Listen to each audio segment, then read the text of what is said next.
आज हम लोग हार्ट यानी कि हृदय के बारे में जानेंगे। इसके अंदर कौन कौन सा पार्ट्स है और वो किस तरह से काम करता है। हार्ट हमारे सीने में बिल्कुल बीचों बीच होता है। बंद मुट्ठी के आकार का ये हार्ट दो लंग्स के बीच ठीक बीचों बीच होता है, लेकिन इसका निचला हिस्सा बाईं तरफ झुकी हुई होती है।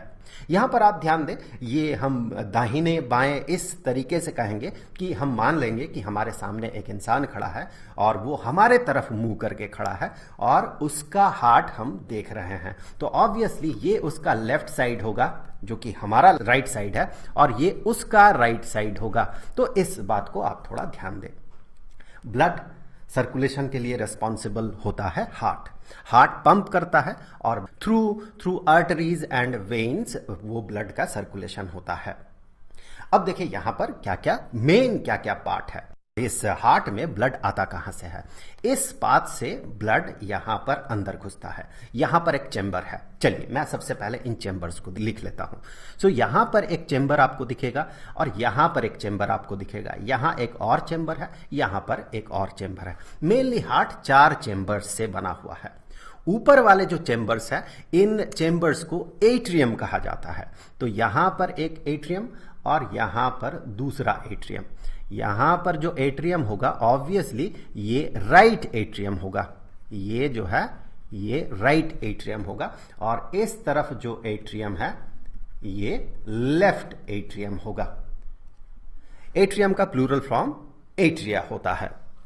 अब यहां से ये जो नीचे वाला चेंबर है, इस नीचे वाले चेंबर को वेंट्रिकल कहा जाता है। ये जो है ये वेंट्रिकल है। ऑब्वियसली 2 वेंट्रिकल्स है तो इसे हम कहेंगे राइट वेंट्रिकल। ये राइट वेंट्रिकल हो गया और यहां पर ये एक चेंबर है, इसे हम लेफ्ट वेंट्रिकल कहेंगे। ये हो गया लेफ्ट वेंट्रिकल। तो 4 मेन चेंबर्स है। अब देखिए ब्लड किस पाथ से पहुंचता है। बॉडी में जो डीऑक्सीजनेटेड ब्लड होता है, मतलब सेल में रेस्पिरेशन के बाद जो कार्बन डाइऑक्साइड बनता है, उस कार्बन डाइऑक्साइड को जो ब्लड अब्जॉर्ब करता है और वेन के थ्रू वो हार्ट में पहुंचता है। तो यहां पर वो वाला वेन है, इसे वेना कावा कहा जाता है। मेनली वेना कावा 2 तरह का होता है, सुपीरियर वेना कावा और inferior vena cava. Superior vena cava body के अपर पार्ट से ब्लड को, डीऑक्सीजनेटेड ब्लड को हार्ट तक पहुंचाता है और इंफीरियर वेना कावा जो है ये नीचे से, निचले वाले पार्ट से ब्लड को, डीऑक्सीजनेटेड ब्लड को ये हार्ट तक पहुंचाता है। तो ये हो गया वेना कावा। आप याद रखें 2 तरह के वेना कावा होता है, एक तो सुपीरियर और इंफीरियर। अब देखिए यहां से ब्लड सबसे पहले इस जगह तक पहुंचता है, राइट एट्रियम तक पहुंचता है। उसके बाद ये राइट एट्रियम से राइट वेंट्रिकल तक पहुंचता है। अब राइट वेंट्रिकल से होते हुए यहां से जो पाल्मोनरी आर्टरी है, पाल्मोनरी आर्टरी से ये डीऑक्सीजनेटेड ब्लड पहुंच जाता है लंग्स तक। सो ये जो है ये पाल्मोनरी आर्टरी है। पाल्मोनरी आर्टरी पाल्मोनरी आर्टरी। तो यहां से देखिए एक पाथ इधर एक तरफ लंग्स में जाता है और दूसरे इस पाथ से दूसरे लंग्स में जाता है। लंग्स में क्या होता है, वही डीऑक्सीजनेटेड ब्लड फिल्टर्ड होता है, वहां पर कार्बन डाइऑक्साइड निकल जाता है, लंग्स में चला जाता है और लंग्स से ऑक्सीजन अब्जॉर्ब्ड होता है। फिर वो जो ब्लड है जिसे हम कहते हैं प्यूरिफाइड ब्लड, या बेहतर शब्द में हम कहते हैं ऑक्सीजनेटेड ब्लड, फिर वो ऑक्सीजनेटेड ब्लड इस पाथ से यहां से वो अंदर आता है, एट्रियम से ये अंदर आता है और फिर यहां से एट्रियम होते हुए, लेफ्ट एट्रियम होते हुए लेफ्ट वेंट्रिकल तक पहुंचता है और लेफ्ट वेंट्रिकल से होते हुए यहां से इस तरह से इस पाथ से ये चला जाता है। यहां पर इसे एओर्टा कहा जाता है, इसे एओर्टा कहा जाता है। एओर्टा से ये ब्लड जो है, ऑक्सीजनेटेड ब्लड जो है पूरे बॉडी में फैलता है। एक बार हम इसके फंक्शन को थोड़ा डिटेल्स में देखेंगे, उससे पहले देखिए यहां पर इस वेंट्रिकल में, राइट वेंट्रिकल में क्या है, डीऑक्सीजनेटेड ब्लड है। लेफ्ट वेंट्रिकल में क्या है, ऑक्सीजनेटेड ब्लड है। तो ये दोनों मिक्स ना हो जाए इसीलिए यहां पर एक थिक वॉल होता है जिसे कि सेप्टम कहा जाता है। यहां पर ये जो आप वॉल देख रहे हैं, ये वाला जो वॉल है इसे सेप्टम कहा जाता है, जो कि सेपरेट करता है राइट वेंट्रिकल और लेफ्ट वेंट्रिकल को। और और यहाँ पर आप देखिए सबसे पहले जैसे कि हम बात कर रहे थे वीना कावा तक यहाँ पर डीऑक्सीजनेटेड ब्लड पहुँचता है। यहाँ पर सबसे पहले एट्रियम जो डीऑक्सीजनेटेड ब्लड पहुँचता है, यहाँ पर सबसे पहले एट्रियम जो है ये इन्फ्लेट कर जाता है, जिसके कारण कि यहाँ तक डीऑक्सीजनेटेड ब्लड वीना कावा से पहुंचता है। अब यहां पर इसका कॉन्ट्रैक्शन होता है, एट्रियम का होता है कॉन्ट्रैक्शन। एट्रियम का कॉन्ट्रैक्शन होते साथ क्या होता है कि वो जो ब्लड है एट्रियम से यहां पर एक वाल्व होता है, यहां से ट्राइकास्पिड वाल्व कहा जाता है। उस ट्राइकास्पिड वाल्व से वो वाल्व खुल जाता है, ऑब्वियसली ट्राइकास्पिड वाल्व से वो राइट वेंट्रिकल तक पहुंचता है। तो मैं यहां पर लिख दूं, यहां पर जो एक वाल्व है, जो कि ऑब्वियसली वाल्व है मतलब एक ही तरफ खुलेगा, ब्लड को एक ही तरफ जाने देगा। मतलब ऐसा नहीं होगा कि कभी वेंट्रिकल से ब्लड एट्रियम में चला जाए, ऐसा नहीं होता है। हमेशा ब्लड जो है एट्रियम से वेंट्रिकल में आता है। तो फिर यहां पर ये जो वाल्व है इसे ट्राइकास्पिड वाल्व कहा जाता है। ट्राइकास्पिड वाल्व ये इन्फ्लेट करता है, ये जो राइट वेंट्रिकल है ये इन्फ्लेट करता है, मतलब फैल जाता है और एट्रियम सिकुड़ता है, जिसके कारण कि एट्रियम से ये ब्लड वेंट्रिकल तक पहुंचता है। उसके बाद यहाँ से फिर वेंट्रिकल सिकुड़ने लगता है। जब वेंट्रिकल सिकुड़ेगा उस समय चूंकि यहाँ पर ट्राइकास्पिड वाल्व है तो ये ब्लड एट्रियम तक नहीं जा सकता है, बल्कि यहाँ इसके साथ पाल्मोनरी आर्टरी का जो है लिंकेज है। यहां से ये ब्लड का पाथ मिलता है, ये पाल्मोनरी आर्टरी होके ये ब्लड बाहर निकल जाता है। इस तरह से ये पाल्मोनरी आर्टरी होके बाहर निकलता है। ये डीऑक्सीजनेटेड ब्लड पाल्मोनरी आर्टरी होके लंग्स तक पहुंचता है। फिर लंग्स में फिल्टर होता है, लंग्स में फिल्टर होने के बाद ये लेफ्ट एट्रियम तक पहुंचता है। तो मैं यहां पर थोड़ा सा लिख दूं कि यहां पर ऑक्सीजनेटेड ब्लड, ये ऑक्सीजनेटेड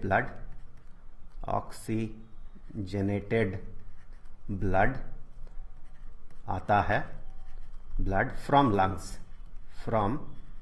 लंग्स थ्रू इस पाथ से ये आता है, लेफ्ट एट्रियम तक पहुंचता है। और यहां पर मैं लिख दूं वेना कावा के थ्रू राइट एट्रियम में डीऑक्सीजनेटेड ब्लड आता है, डीऑक्सीजनेटेड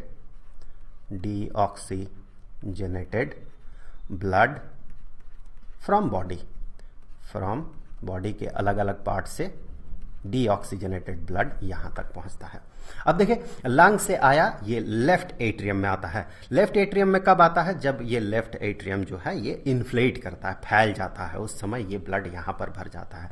फिर लेफ्ट एट्रियम जो है ये कॉन्ट्रैक्ट करने लगता है इस तरह से। इसके बाद लेफ्ट एट्रियम कॉन्ट्रैक्ट करता है और यहां पर एक वाल्व है जिसे कि माइट्रल वाल्व कहा जाता है। इस वाल्व के थ्रू ऑक्सीजनेटेड ब्लड जो है इस वेंट्रिकल तक, लेफ्ट वेंट्रिकल तक पहुंचता है। This is mitral valve. इस माइट्रल वाल्व के माध्यम से, इसके थ्रू ये जो ऑक्सीजनेटेड ब्लड है ये वेंट्रिकल तक पहुंचता है, लेफ्ट वेंट्रिकल तक। इस तरह से ये पहुंच गया और इस दौरान ये जो लेफ्ट वेंट्रिकल जो है ये इन्फ्लेट करता है और एट्रियम, लेफ्ट एट्रियम जो है ये कॉन्ट्रैक्ट करता है।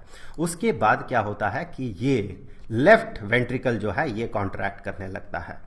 इसके बाद लेफ्ट वेंट्रिकल इस तरह से कॉन्ट्रैक्ट करता है और चूंकि यहाँ पर एट्रियम और वेंट्रिकल के बीच यहाँ पर माइट्रल वाल्व है, जिसके कारण कि ब्लड जो है ऑक्सीजनेटेड ब्लड लेफ्ट वेंट्रिकल से वापस लेफ्ट एट्रियम तक नहीं पहुंच पाता, बल्कि ये दूसरा पाथ फॉलो करता है। यहाँ पर एओर्टा होके ये यहाँ से ब्लड पूरे बॉडी में चला जाता है। एओर्टा में आगे अलग अलग पार्ट्स है, उन पार्ट्स से बॉडी के अलग अलग हिस्से में पहुंचता है।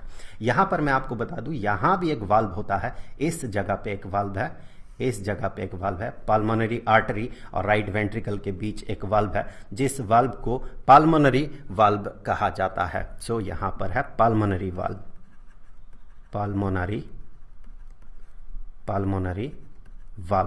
और यहां पर भी एक वाल्व है, इस जगह पे एक वाल्व है जिसे कि एओर्टिक वाल्व कहा जाता है। यहां भी एक वाल्व है ताकि जो ब्लड है ये ब्लड लेफ्ट वेंट्रिकल से एओर्टा में जाए, एओर्टा से लेफ्ट वेंट्रिकल में वापस न आए। और पाल्मोनरी वाल्व का काम यही है कि पाल्मोनरी आर्टरी से ब्लड जो है वापस वेंट्रिकल में ना आ जाए, राइट वेंट्रिकल में। ये हमेशा राइट वेंट्रिकल से ही ये पाल्मोनरी आर्टरी तक पहुंचता है। तो यहां पर जो वाल्व है इसे एओर्टिक वाल्व कहा जाता है, इसे एओर्टिक वाल्व कहा जाता है। तो इस तरह से मेनली जो है हार्ट का फंक्शनिंग होता है। बहुत सारे वेन्स और आर्टरीज है। यहाँ पर मैं आपको बता दूं, हमेशा याद रखें, बाय डेफिनेशन वेन और आर्टरी का जो डेफिनेशन है, बाय डेफिनेशन ये कहता है कि जो हार्ट तक ब्लड को पहुंचाता है वो होता है वेन, और जो हार्ट से ब्लड ले जाता है वो होता है आर्टरी। यहां पर एक बड़ा इंटरेस्टिंग चीज आपको मिलेगा कि हमें हमेशा लगता है, हम और भी तरह के डेफिनेशन या उसका प्रॉपर्टी जब पढ़ते हैं तो हमें ऐसा लगता है कि आर्टरी में हमेशा ऑक्सीजनेटेड ब्लड होता है और वेन में हमेशा डीऑक्सीजनेटेड ब्लड होता है। लेकिन इसका एक एक्सेप्शन आपको पाल्मोनरी आर्टरी में मिलेगा। पाल्मोनरी आर्टरी में आपको क्या मिलता है? पाल्मोनरी आर्टरी में आपको, इसका नाम आर्टरी है क्योंकि हार्ट से ब्लड जा रहा है, लेकिन यहां पर डीऑक्सीजनेटेड ब्लड होता है, क्योंकि यहाँ से जो हार्ट है, हार्ट से डीऑक्सीजनेटेड ब्लड उस दौरान बाहर तो निकल रहा है लेकिन वो डीऑक्सीजनेटेड है, वो लंग्स तक पहुंच रहा है। सो ये एक एक्सेप्शन है, ये आप याद रखें कि पाल्मोनरी आर्टरी में डीऑक्सीजनेटेड ब्लड होता है। भले ही उसका नाम आर्टरी ही क्यों ना हो, फिर भी उसमें डीऑक्सीजनेटेड ब्लड होता है। उसी तरह से अगर आप देखें तो एक पाल्मोनरी वेन भी होता है। आपको इस जगह पे एक पाल्मोनरी वेन मिलेगा। अगर आप इसको एक्सटेंड करें तो जिस पाथ से लेफ्ट एट्रियम में लंग्स से ब्लड आ रहा है, ऑक्सीजनेटेड ब्लड आ रहा है, ऑब्वियसली लंग्स तो इसके साथ रिलेटेड वर्ड जो है पाल्मोनरी है, सो पाल्मोनरी है। इस केस में चूंकि हार्ट में ये आ रहा है तो इसे पाल्मोनरी वेन कहा जाता है। ये पाल्मोनरी वेन